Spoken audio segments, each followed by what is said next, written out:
245. If you're 275, you can eat nothing at all. You just stand there, wait to pass away, and that's it. The greatest fear right now is eating anything in the United States. Everybody's afraid of almost any food. That's why you all went to health food stores. Health food stores now are the most popular thing in America. Every corner now has a health food store. And if you look into the health food stores, you'll notice, if you look at the people in the health food stores, they all have one thing in common. They look sick.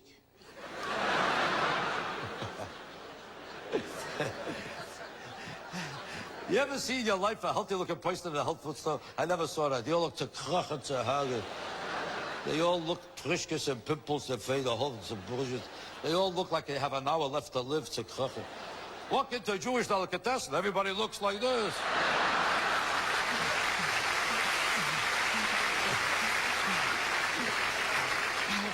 In the health food stores, they're all looking. Do you ever see what they eat in carrots? Carrots. And they can't see. They're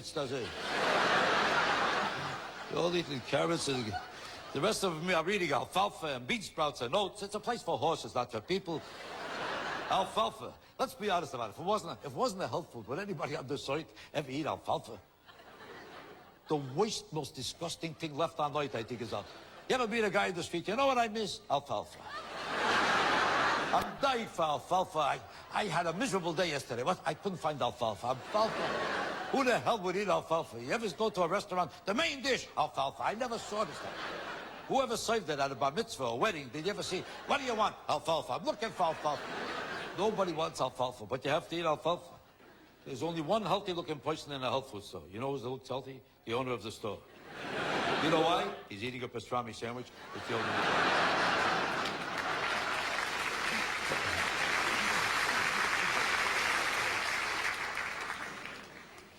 As you see over here in this country, the mores are a little different. The lifestyle is a little different. Here they're a little more self-conscious about sex. And it's more news about sex than it is in the United States. In the United States, everybody fools around.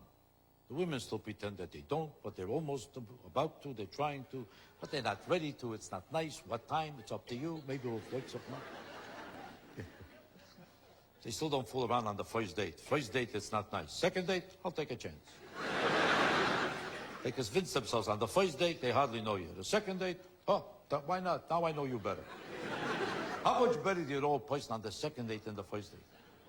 That philosophy is the biggest fraud in the world. It justifies a guilt complex that women have about sex. So they convince themselves on the second date they know you. It's the symbolism of the second date. They don't know you better. How do you know a person better because it's a second date? All you know is that the guy made 2 trips.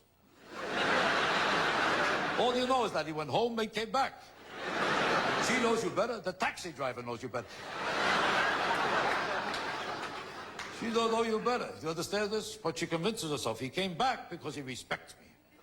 That proves respect. Who comes back to a girl out of respect? Out of respect, you go to a funeral, not to a girl.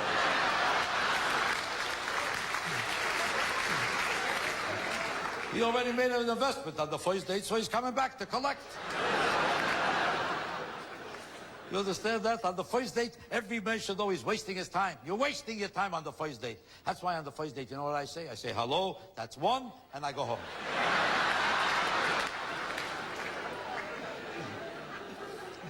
Because with all the openness in all of the societies, the simple fact is that women still are hypocrites about the whole subject of sex. They have to pretend they never heard of it, they never did it, because they were raised to think it's not nice. The man is raised to think, for you, it's okay. So he's ready, and he wants it, but not with her, because even if he does with her, he's not supposed to let her know what he wants. Because she's supposed to pretend she don't want it in order to do it. If she wants it, not nice. If it happened, she didn't expect it. So she has to pretend she never heard of it before she does it. So you have to pretend you don't want it in order to get it. So the whole trick is to figure out how to get there without talking so she could do it without hearing. If she could do it without hearing, she'll take a chance. Did you ever see a guy take a girl to a motel? If he says to her, let's go to a motel, would she go? I never saw a guy say to a girl, let's go to a motel. Sure, my pleasure. I never heard it. You have to start walking, pretend you don't know where you're going. There'll be a sign, 12 blocks long, motel. She don't see the sign. All the way up in the elevator, they're discussing the Dominican Republic. He makes a move, and she has to pretend she has no idea what he wants from her. There's nothing but a bed there. What else could you do there? Play basketball? She'll pretend she has no idea what he wants from her. But a guy turns to the girl in any motel room. She always says the same thing.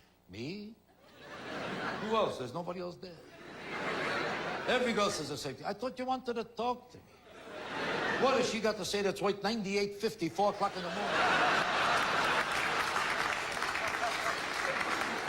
Or she'll say, I never did this before. She means with you she never did it before. Or she'll say, how about my reputation? He heard about it. That's why he's dead.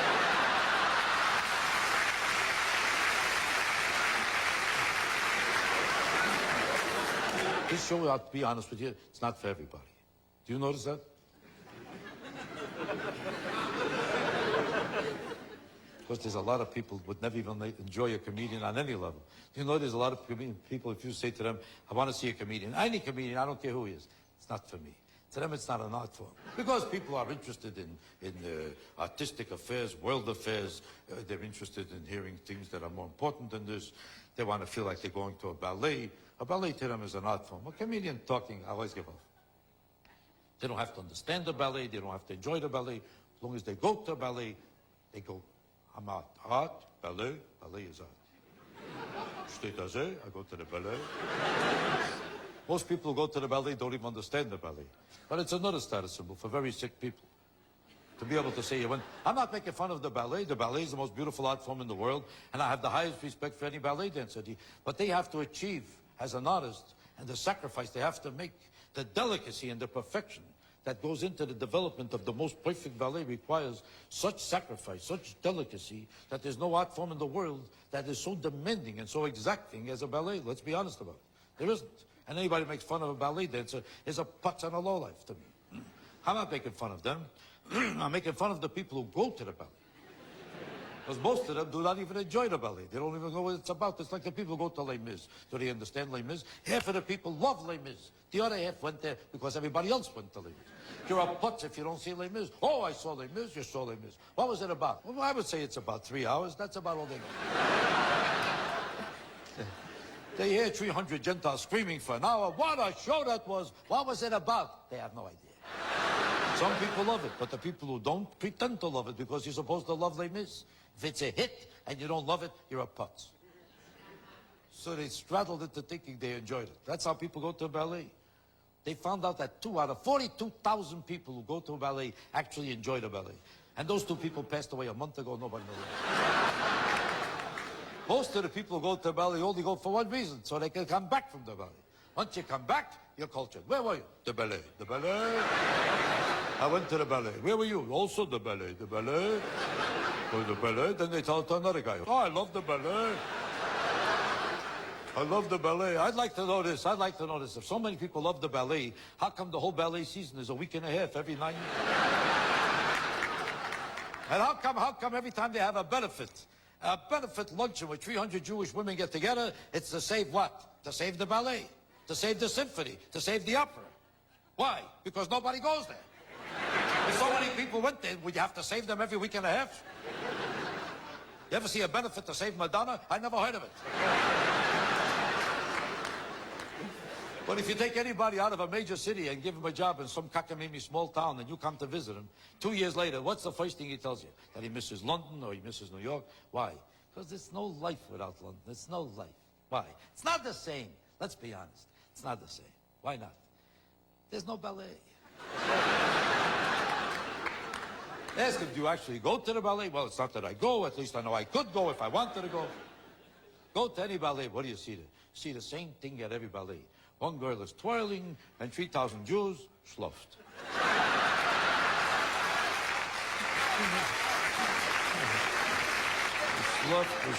We slough. The rest of them are getting nauseous. How long is she going to keep twirling already? She's twirling. And you know what they can't figure out? Why she's always on her toes. Why is she on her toes? What is it? Can't they find a taller girl? I can't believe it. These are the same people who go to the opera. You know who goes to the opera? The same people who didn't sleep enough at the ballet, they come to sleep at the opera. Now, some people really enjoy the opera. I don't want to sound dogmatic. Some people really enjoy the opera. You know who? The 17-year-old kids from the music schools in the top balcony of every opera. They really enjoy it. They're involved in it. I'm not talking about them. I'm talking about people in the orchestra. Not one of them knows what the hell is going on in the opera. Mishluft, mishluft, mishluft. Everybody has a tuxedo. They came from the United Jewish Appeal. Mishluft. Mishluft, mishluft. It's a bedroom for rich Jews. That's all it is.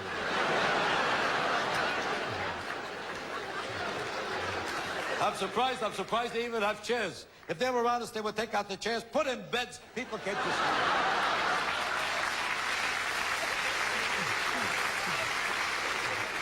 I'm surprised people come with suits. If they were honest, they'd come with pajamas. They came to sleep.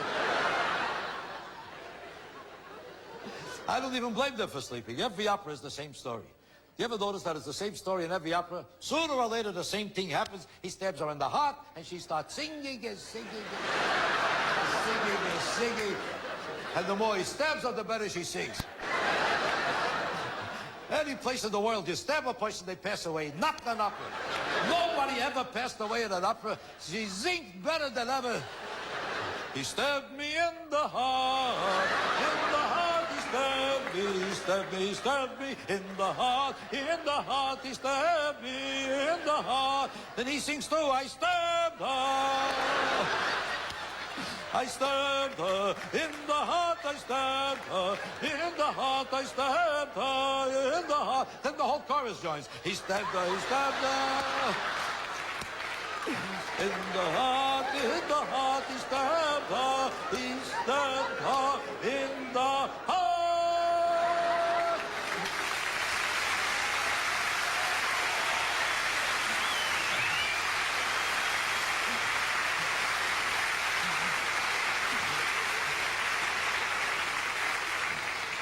Well, ladies and gentlemen, I think we're going to try to have an intermission now.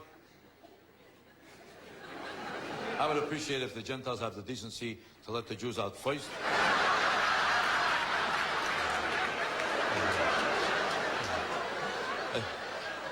I'm not playing any preferences. Just so happens that Jews need a little more time to get out of a chair. Jews need a little more time. Gentiles will fly right out of the chairs like acrobats. The Jews will be Jew again.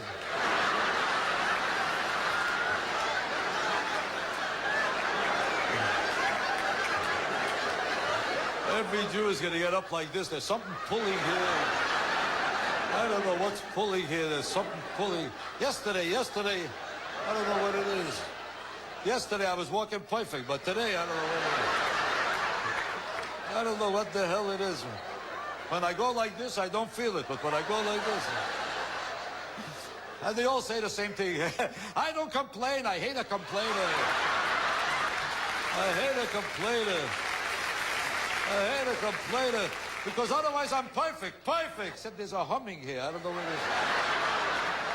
I don't know where this humming came from. I don't know what the hell. When I go like this, I don't feel it. When I go, Tell the truth, you ever see a completely healthy Jew in your life? I never saw a completely healthy Jew in my life. A Jew could be 12 years old. There's something pulling here.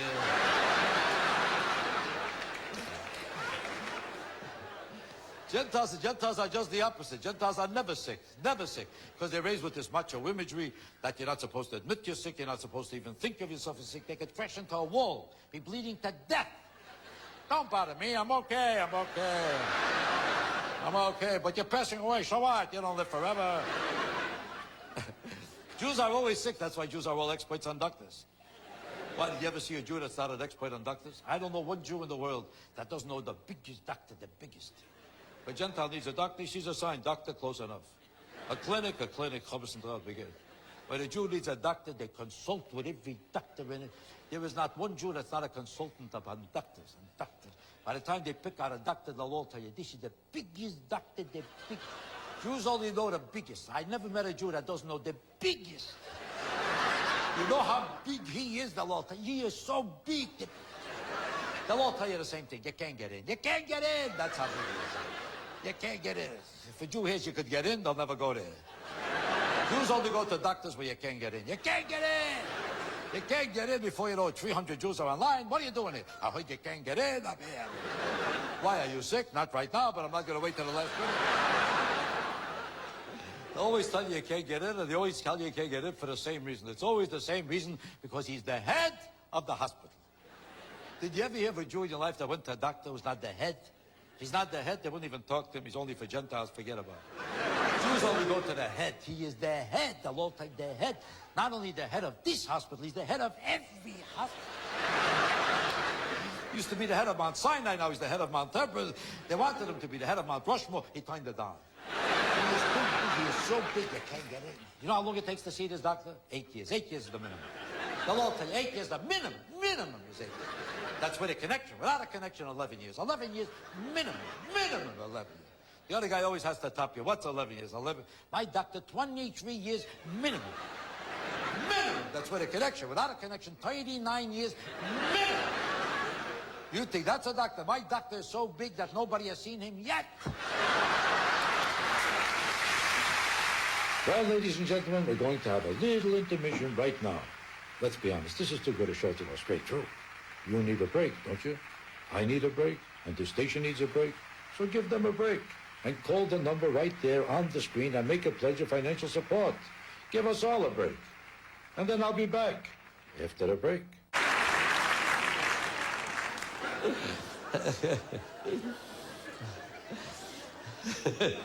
There's certain traits that are strictly Jewish, let's be honest about it. No matter how much you'd like to say that what I would say is too Jewish or not so Jewish or very Jewish, the fact is there are certain traits that are strictly Jewish. And if people say I generalize too much, it's because they're stupid. And I say this with the highest respect. But you have to be stupid to say there's no difference between one denomination or another. If there was no difference, there was no such thing as a study of comparative culture. What do you mean by the word culture? Culture, by definition, is a generality. If it wasn't a generality, why do you call it comparative cultures? Why do you study sociology? If everybody behaved the same way, would you study comparative cultures? What does the word culture mean? So far, you didn't know one thing that I asked.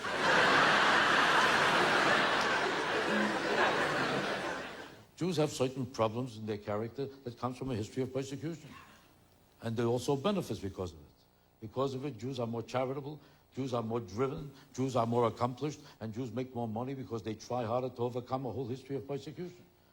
And because of it, they reflect also certain characteristics that are maybe not so perfect. I don't know if you heard about it. Hello? They have a certain self-consciousness about their identity, and they become paranoid. They are. Why do you think you can't even find a Jewish kid with a Jewish name in this country, or any country? They tell you they're proud to be Jewish, they're afraid to give a kid a Jewish name. You ever notice that? So proud to be Jewish, how come the Jewish heritage is not source of pride of you enough to have a Jewish name for your children? Italian kids still have Italian names. Michelangelo, Michelangelo, Tango, Tingo, Pango. Spanish kids still have Spanish names. Julio, Junio, Jalea, Hanan, Jose, Jojuke, Tejake, Fonso. But you can't find one Jewish kid with a Jewish name anymore. Every Jewish kid now is Tiffany Schwartz. Macadamia Ginsburg. Ashley Lipschitz. They're trying to out-Gentile the Gentiles. I know a Jewish kid is Crucifix Finkelstein.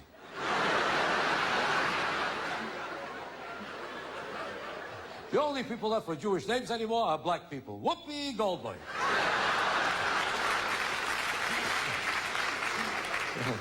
You can tell they're self-conscious about their Jewishness. You know how you can tell? By the Jew becomes successful, you never hear a Jewish name again. Every major designer in the world, almost everyone, happens to be Jewish. But when they become a designer, Yves Saint Laurent, Saint Laurent, Saint Laschmeck, Saint Patron, all of a sudden they have one French name after. They can't even pronounce their own names. What's your name?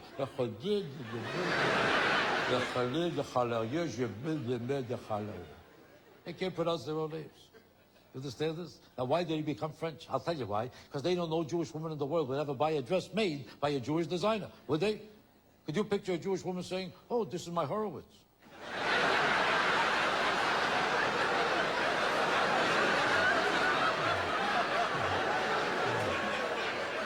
Do you want to see my Finkelstein? Let's go, we got that.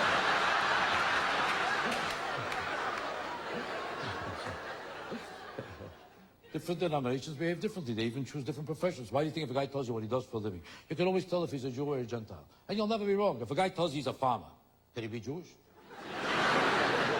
Not too often. A Jew might buy a farm, sell a farm. He does not work on a farm.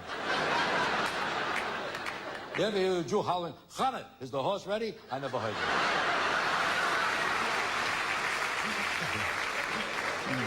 Do you ever see a Jewish stuntman? I was in Hollywood for 30 years. I saw them make 9,000 pictures. I never saw a Jewish stuntman. Jews don't fly from buildings, from furniture. They don't crash into walls. This is for Goyim, and that's it. It's not for Jews. Jews have stunts too, but they have different kinds of stunts. They take in 9 million, they show a loss.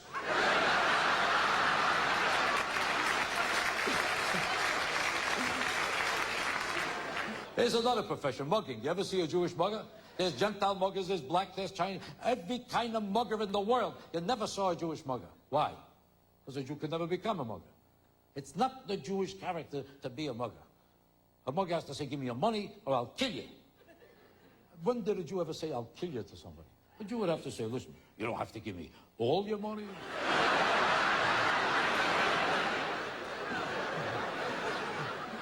You could give me a few dollars now, we'll talk it over. I just say it has to be cash. Maybe you got a credit, a check. Maybe we could go to the bank. Maybe we could have a piece of cake. Let's talk it over. You see, there are Jewish muggers. I'm lying to you. There are Jewish muggers, but they're not called muggers. They're called lawyers.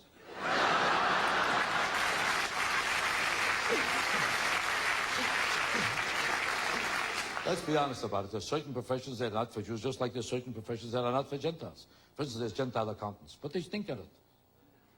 Even a Gentile doesn't want a Gentile accountant. Everybody knows accounting is for Jewish people. It's not for Gentiles. There are Gentile accountants, but it's not their field. It's a Jewish business, and that's it. They might try to be an accountant, never works out. They never get the same figure a Jew gets at the end of it, do they? Accounting is not for Gentiles. They add up the figures, no matter what it is, sign the name, close enough, that's it. A Jew looks at the same figures, but he thinks it over. He says to himself, wait a second. We don't have to pay this. Who said we have to pay this? They find a way under it, around it, between it. Before you know it, the government owes you a few dollars.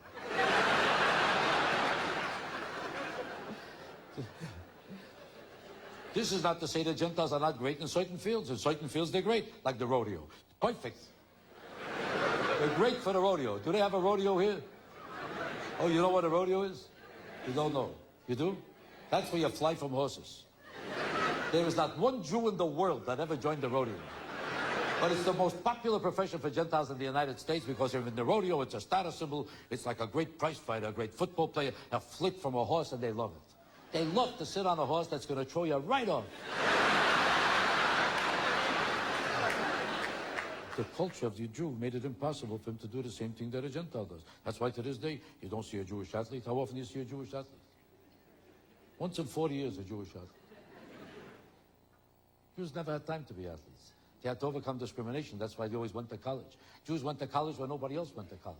100 years ago, when nobody was going to college, every Jewish mother told her child, you're going to college. And they went. There was no colleges yet, but they went. Because the accent was always on education. Jews know if you became a doctor, you'll be protected. Nobody's going to persecute a doctor. Could you picture an anti-Semite saying, are you a doctor? My foot hurts, you Jew bastard. I never heard. That's why Jews never became athletes. Mark Spitz was the last Jewish athlete. Remember him? Swam once, got nauseous, you never heard from him again. It's no accident that if you throw a Gentile a football, he plays with it. You throw a Jew a football, he runs around. Who wants to buy a football? It doesn't stop a Jew from having an exercise room. The most popular thing today, as soon as a Jew gets rich, oh, you should see my exercise room. I've got an exercise room, an exercise room. Ask him, do you do exercise? I'm busy. I'd like to do, I'm trying to do, I almost did. Do you do exercise? I got no time. They couldn't do exercise in those rooms if they wanted to because they can't even find the machines. Clothes are hanging on all the machines. This machine is for jackets, this one is for suits, this one is for shirts. Schmuckers are hanging on all the machines. There's building special machines now just for Jews with hangers already attached.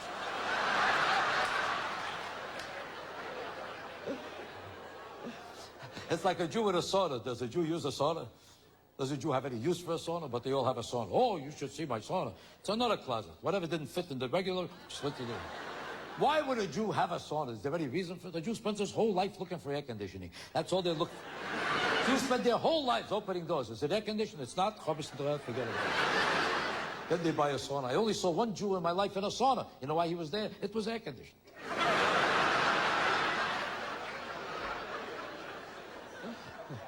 I better let you go now because I know you have to get into the cars and look for something to eat. And the rest of the Jews have to get on the phone in the car. Hello, I'm in the car, I'm in the car.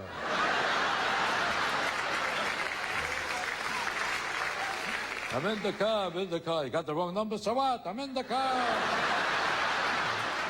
I'm in the car. They love to tell you, I'm in the car, I'm in the car. Right now, our Jews are on highways all over America going absolutely nowhere. Just yelling, I'm in the car, I'm in the car.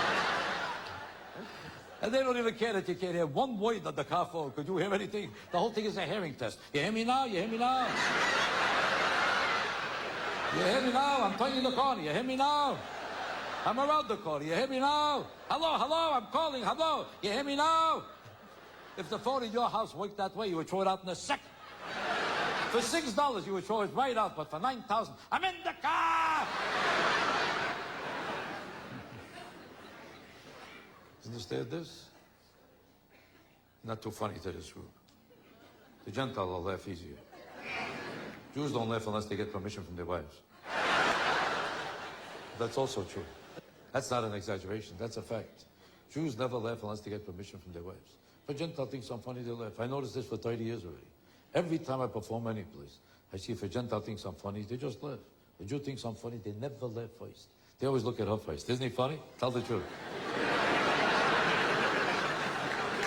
Is he funny? He's not. He's not. I thought he was. I thought he was. It's up to you. It's up to you. It so happens that I like him. I don't. I thought I did. Do you ever see a Jew order food in the restaurant? Does he ever order food without asking her first? Never. Never. Every Jew says the same thing. Do I like this?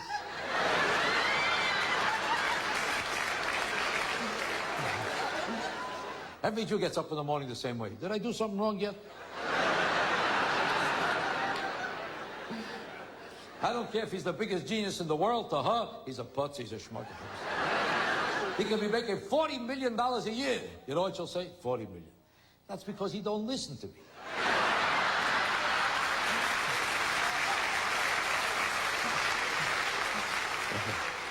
If he listened, you know how much money he'd be making today? He doesn't listen. Not that I'm picking on Jewish wives, that's not nice to do, because I picked on them a lot in my first show on Broadway. You probably heard about it. I made a lot of routines about Jewish wives, and a lot of them resented it because I was picking on them too much, let's be honest. It's not nice to say, because there are really a lot of decent Jewish wives. There are. Where they are, nobody.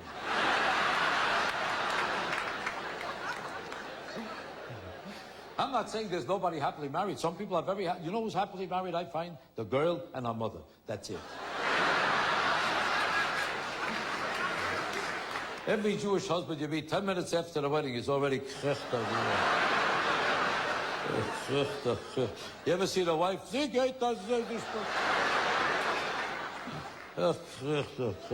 Every Jew I know has gone from one doctor to the other. The head is spinning, this is schwitzing, this is not working. The foot is hanging, the head is... She's gone to doctors too, but for a different reason. To move the nose over here, to pick up the chin, to push this up, to push this out, to push this around. Every Jewish yenta is rearranging every part of her body. By the time she's 72, she looks 12 and a half. He's 27, but he looks 98.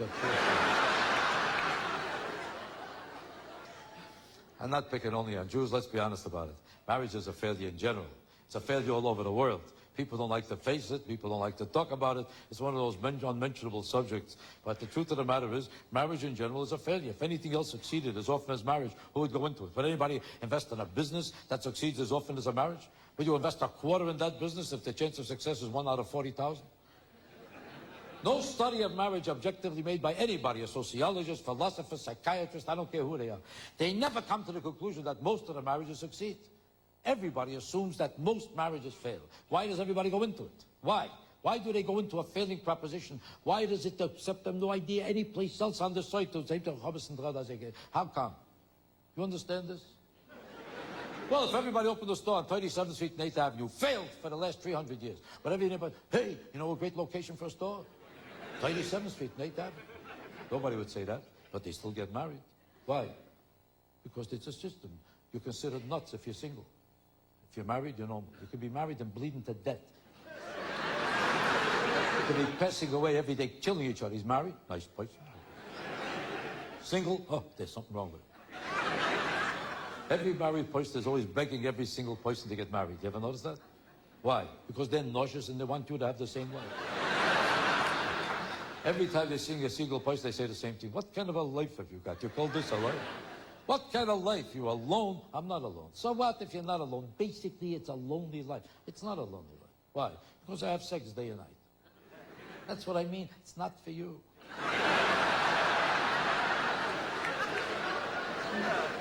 But I'm enjoying myself. Just because you're enjoying yourself, that means you're having a good time. You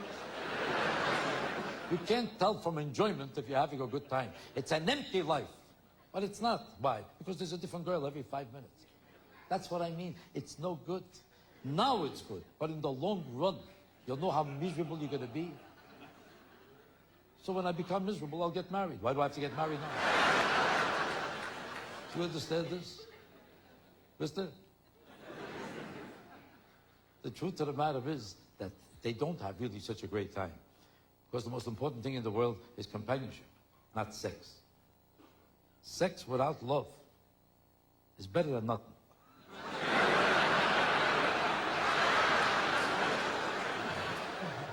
It's obvious that there's a lot of problems with marriages all over the world because the greatest cheating in any place, anywhere on earth, is in marriage. Moral people who don't think that they would ever cheat in any business, anywhere in the world, whose morality is the greatest principle in life, somehow think nothing of cheating in marriage. Why is that? 80% right now, did you hear about the deterioration of morality in the United States? They found out that 80% of the married men cheat in America. The rest of them cheat in Europe.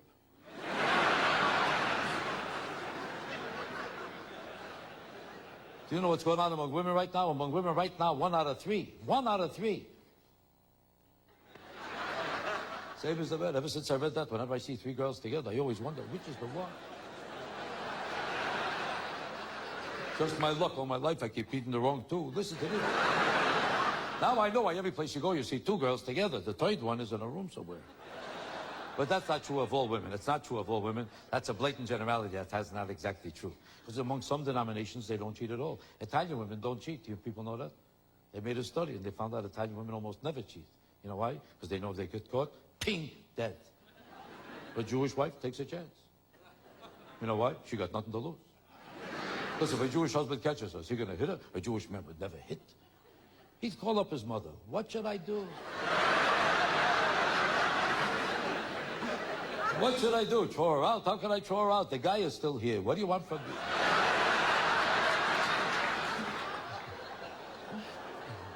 No man can imagine his own wife cheating. He can't imagine it. You know why? When he comes home, she looks to kochen, to werfen, to hagen, to schlip, to chazoo. He figures, well, I have to. Who else is going to bother with her? He doesn't know that that's how she looks in the house for him. On the outside, he'd never recognize her. Never. I know a guy who's cheating with his own wife for 10 years. Never found out.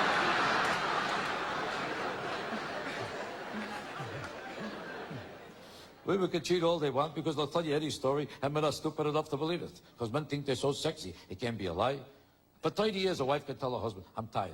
And the schmuck believes it. Tired? She's tired. Tired. He never stops to wonder. She's Jewish. What is she tired from? What is she tired from? She'd have to get out of bed to take a rest. What is she tired from?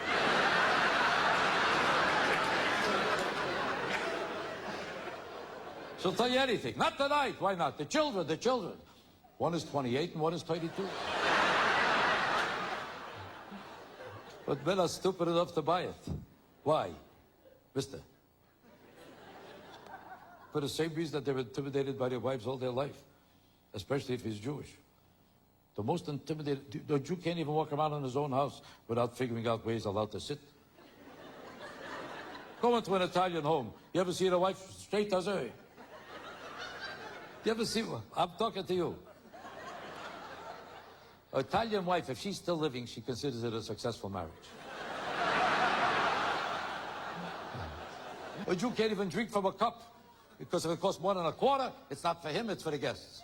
Anything that costs more than a quarter is not for you. It's for the guests. He don't even know the guests. She threw out his guests 30 years ago. He don't know one person that ever came to that house in the last 30 years, and he has to walk around his whole life with a paper cup.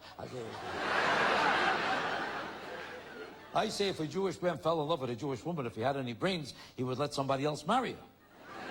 Then you come to the house as a guest. You can do whatever you want. This was a fantastic show, and if it wasn't, I'm not going to concern myself with it, because I know who I am. I say that with the highest respect. It doesn't mean I'm not concerned about your opinion, but if a person knows who he is, he doesn't wait for other people to validate him. The greatest sign, wait, I'll find my place. The greatest sign of mental health is that you should know who you are, and I wish it upon all of you, that you should know who you are, just like I know who I am. This shows no disrespect to other people. But you should know who you are. I thank God I know who I am. It took me a long time to find out who I am. That's why I appreciate it. Because for years I didn't know who I was. I'm not ashamed to admit it. I had a problem with that. But I went to a psychiatrist. He took a look at me. He said, this is not you.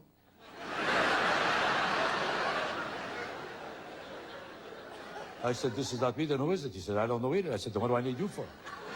He said, to find out who you are. He said, together we're going to look for the real you. I said, if I don't know who I am, how will I know who to look for? And even if I find me, how will I know if it's me? Besides, if I want to look for me, what do I need him? I could look myself. Or I could take my friends. We know where I was. We'll know where to look. Besides, I said to myself, what if I find the real me and I find that he's even worse than me? What do I need him? I don't make enough of myself. I need a partner. 10 years ago, I'd be glad to look for anybody. Now I'm doing good. Why should I look for him? He needs help. Let him look for me. He said, the search for the real you will have to continue. That'll be $100, please. I said to myself, this is not the real me. Why should I give him the $100?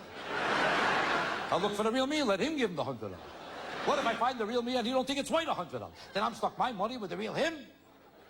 I said to myself, for all I know, the real me might be going to a different psychiatrist altogether. Might even be a psychiatrist himself. I said, wouldn't it be funny if you're the real me and you owe me $100? I said, I'll tell you what, I'll charge you $50. We'll call it here. Good day.